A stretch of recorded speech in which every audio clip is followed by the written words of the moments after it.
investis un peu. Mais si tu veux être béni, pour ne pas répéter, investis dans le royaume de Dieu. Amen. C'est dans la Bible. La vérité, si vous investissez dans le royaume de Dieu, là-bas, il n'y a aucun voleur. Et Dieu va te bénir, et cette bénédiction sera aussi dans l'éternité. Comment investir dans le Seigneur? Tu peux payer cette maison, tu peux acheter les micros.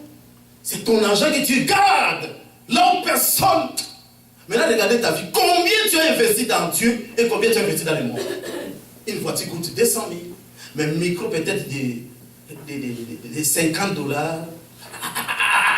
La maison qui coûte peut-être 300 $ pour Dieu, au lieu d'investir, mais tu loues une maison peut-être de 2000 $. Ce n'est pas un péché, mais tu investis.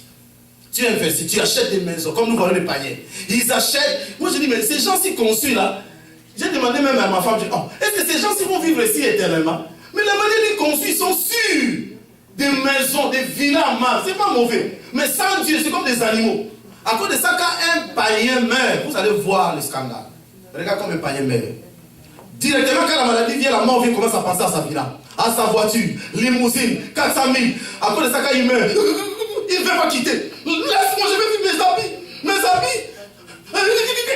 Il se bat parce qu'il regrette le monde. Il a tout, il a beaucoup investi. Il regarde dans le Seigneur zéro. Elle dit, je vais aller maintenant chez lui, là, je n'ai rien investi. Donc, après, boum, il meurt. Mais lorsqu'un chrétien meurt, alléluia, il chante peut-être un chant. Jésus est bon, il est bon, il est bon. Après, il ferme les yeux. Oh, il est parti. Alléluia. Parce qu'il sait que moi, ma vie, c'est le ciel. Cette terre passera. J'ai une terre, là où j'ai investi. Ma maison est quelque part là-bas en haut. Ça, ce n'est pas ma maison. Comment investir beaucoup ici? Et je dois investir dans le ciel. En venant à l'église, à évangéliser, à aider les gens, à acheter les habits pour les autres, à aider les enfants d'autrui. Tu investis. Mais regarde ton compte à banque céleste, c'est zéro. Mais ici sur la terre, il y a des comptes. Tu peux regarder comme ça. Oh, papa, je vois sur YouTube des chairs en vitre. C'est 300 $. Je vais investir. Mais si on regarde les tables dans nos maisons à vitre, si on regarde les télés, écrans plats, waouh, c'est beau, hein? Des tapis qui font 6. Mais ici, dans la maison de Dieu, tu as investi combien? Alléluia. Offrande même pour investir, il faut des pièces. S'il n'y a pas de pièces, je n'ai pas l'argent, mais il y a des billets. Dîme même, tu ne donnes pas. La dîme qui est un devoir, une obligation pour investir, il n'y a pas. Mais le jour où tu vas mourir, tu vas faire comment? Combien as-tu dans ton banque céleste? Et combien tu as investi sur la terre? Amen. Ce monde passera, nous sommes des locataires. Sur la terre, un jour, tôt ou tard, nous vieillissons. Nous sommes obligés de partir. Mais nous avons une terre. Là, nous allons vivre éternellement. Là, nous devons arranger et préparer. Amen. C'est comme quelqu'un qui loue. Il a déjà acheté une maison. Il s'est mort comme des locataires. Dit, toi, tu vas quitter dans 2 mois. Moi, j'ai déjà trouvé ma maison. Alléluia. Et tu es fier. Même si tu demandes de quitter, tu as une maison quelque part. Nous allons lire maintenant notre texte rapidement. Et nous allons voir comment l'ennemi menace la naissance. Comment il nous menace. C'est grave. Nous allons lire la Matthieu.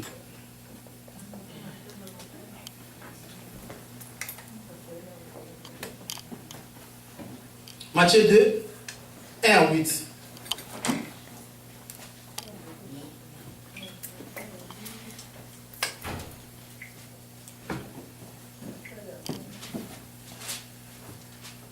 Matthieu 2, 1 à 8. J'ai lu au nom de Jésus. Jésus étant né à Bethléem en Judée, au temps du roi Hérode. Quelqu'un dit Hérode. Chaque personne a un Hérode dans sa vie avant sa naissance et après sa naissance. Il y a un Hérode spirituel qui envoie l'étoile de cet enfant. On peut abattre l'enfant avant et après. Hérode n'est pas content parce que cet enfant va naître. Surtout s'il est enfant de Dieu, il va encore prêcher l'évangile à cause de son étoile. Hérode fait tout pour empêcher la grossesse, pour détruire. Mais peut-être on ne sait pas. Il est là, vouloir ou pas. Un Hérode est là. Regardez maintenant ce qui s'est passé. Au temps du roi Hérode, voici des mages d'Orient arrivèrent à Jérusalem et dit, où est le roi des Juifs? Regardez. Jésus-Christ roi, Hérode dessus est roi. Il dit, ah, il viendra me remplacer. Il viendra me dominer. Il est roi. Oh, Jésus était un roi spirituel. Alléluia. Mais lui, c'est un roi physique. Lui, il a confondu. Quoi que Jésus devait être né. Et puis, on va les élus pour devenir roi, pour le remplacer. Oh, c'est pas ça. Lui, il était le roi spirituel. Comme nous voyons, il y a des Hérodes spirituels. Notre étoile aussi est spirituelle. Et l'ennemi n'est pas content parce que lorsque nous sommes nés, nous allons régner. Nous allons empêcher ses œuvres. Amen. Où est le roi des Juifs qui vient de naître? Car nous avons vu son étoile. Quelqu'un dit étoile. Ah. Étoile, c'est spirituel maintenant. Lorsque tu es gosse, tu passes dans les autobus partout, les ennemis voient l'étoile. Lorsque tu vas aller chercher le travail, sache qu'ils voient déjà ton étoile. Ils peuvent te refuser. Ils peuvent te chasser. Dis seulement gloire à Dieu. Alléluia. Amen. Parce qu'ils ont peur de ton étoile. Même là où nous louons, les étoiles brillent. Ils ont vu l'étoile en Orient et nous sommes venus pour l'adorer. Le roi Hérode ayant appris cela, fut troublé. Quelqu'un dit fut troublé. Ah, tu vois, l'enfant n'est pas encore né. L'étoile seulement. Et l'Hérode fut troublé pendant que Jésus n'a pas encore commencé le travail. Vous voyez déjà les bébés dans le ventre. Vous voyez déjà comme ce petit Édem. Les sorciers sont déjà troublés. Alléluia. Comme ils voient déjà Samuel. Aïe, aïe, aïe, aïe. Peut-être nous ne voyons rien. Mais ils savent, oh Samuel là. Quand il. Mais cet enfant-là, il brille. Mais c'est l'enfant de qui? Parce que Dieu met l'étoile dans la vie de tout un chacun. Peut-être l'étoile de Samuel peut être grande que mon étoile.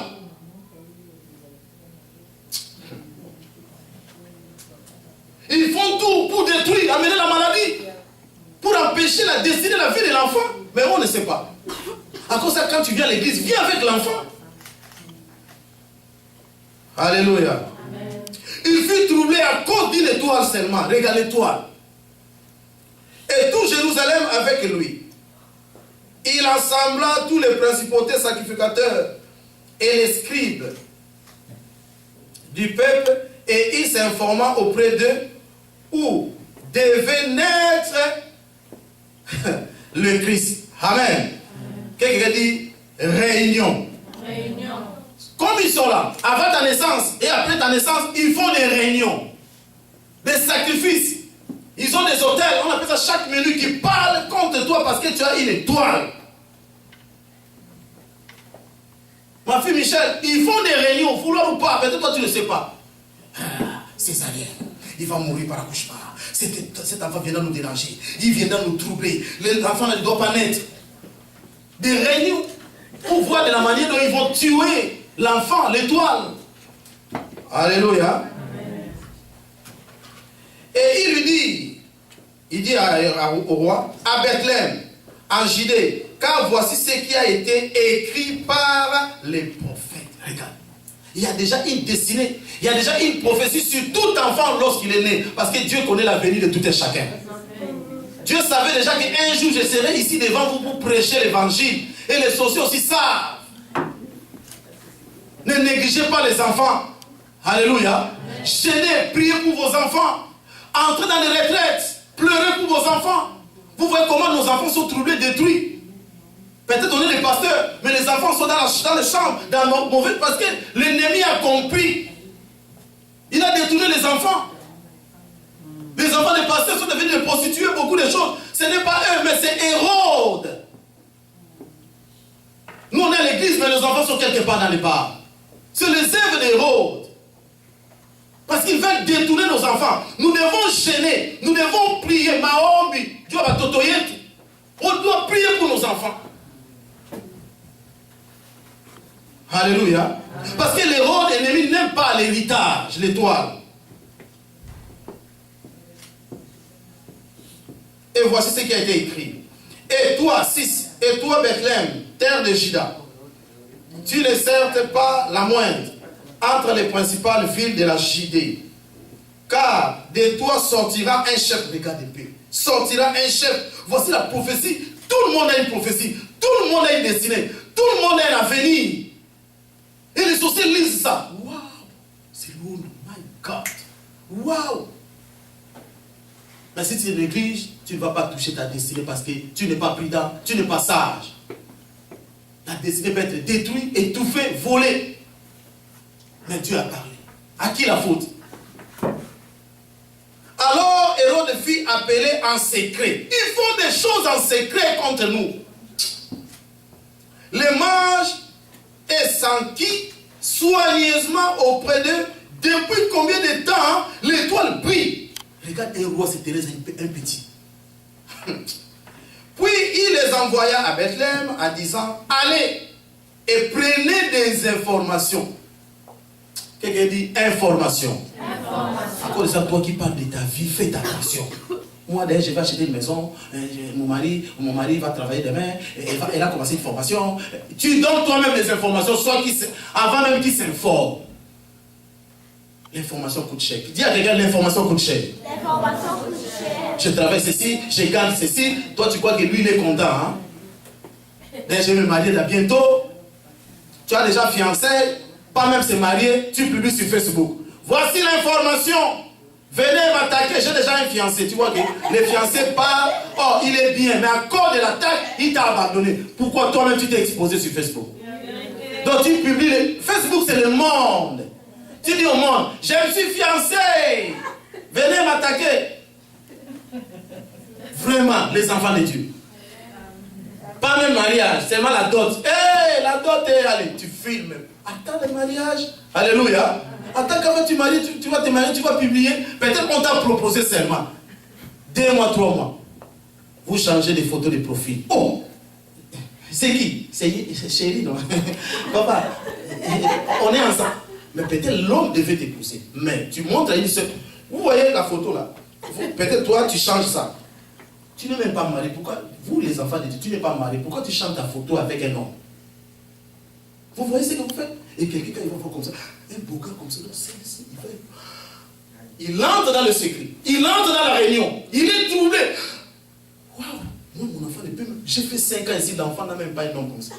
Comment un garçon beau gars comme qui n'a que bani? Après, tu vois, papa, les fiancés là est parti. Qui? C'est toi? On l'a envoûté.